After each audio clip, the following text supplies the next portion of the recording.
Next up, we have Steve Ramsey, and he's going to be talking about carrots, pigs, and $1 million.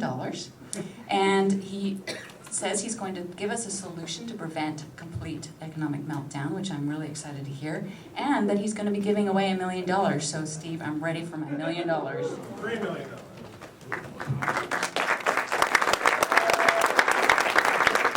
So I found myself in the middle of Nebraska, stuck behind a carrot truck for mile after mile. Another truck was coming the opposite direction on the other side of the highway, full of carrots. And all I could think was, couldn't you guys have saved yourself a lot of trouble with a simple phone call? It's actually a Brian Regan joke, but you get the idea. You know, the average carrot travels over 1,800 miles to get to your table here in Bainbridge. 1,800 miles. We have a perfectly good farmer's market right across the street. The whole idea being that your food shouldn't get to travel any more than you do, and I don't think your money should either. So that's me. I'm a pig, I admit it.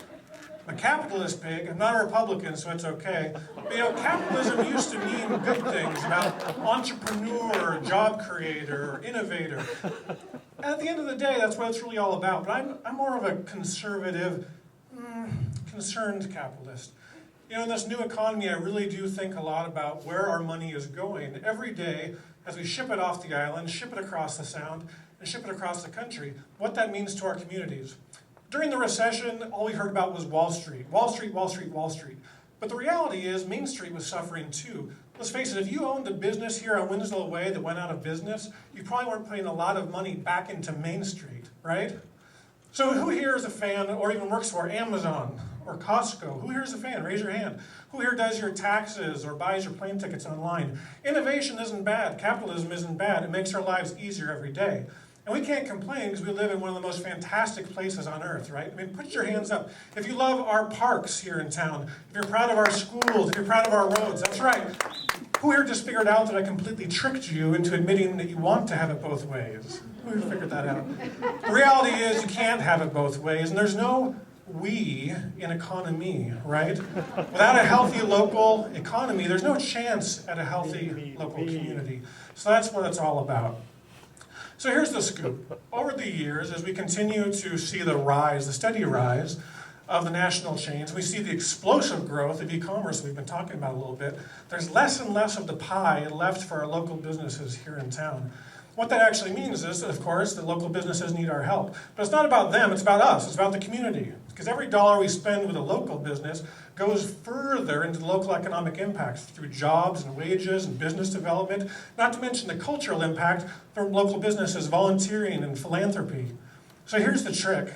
Every day we get to choose whether or not we want to spend our dollars with a big box retailer, can throw that away, or even, let's say, Groupon or an online retailer, and all of that goes out of the community forever, and it's not coming back. It's not coming back on trains or planes or automobiles. And I'm not anti-Walmart. I just know that everybody out there has camera phones nowadays, and with my weight problem and being a liveaboard, I don't want to show up online at people at Walmart next to any of those guys, neither do you. But buying locally isn't about spending, it's about investing. Right? Investing in things like the culture and the character that makes Bainbridge weird and great and different than every other city out there. It's about investing in all the businesses that create competition to kind of breed in this new innovation of products and services. It's about sustainability. You know, buying that local carrot, keeping your money here where your home is, where the decision makers are local, they're making decisions locally for you with the vested interest. It's all about also creating these new jobs. It's about investing in these new job creators who are creating jobs and wages who are better than the big box counterparts. And it's about investing in the new generation of entrepreneurs out there, like me, a high school dropout who was able to find my way into the middle class. It's about investing in these guys, in Morley, who brings us new products and services and diversity. It's about Kit and John up there who have the highest quality products in the market. And it's about folks like Bob who spent every day last week on the water giving to his community through Parks and Rec program.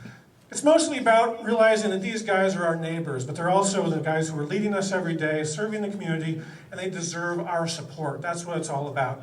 These are our friends and our neighbors.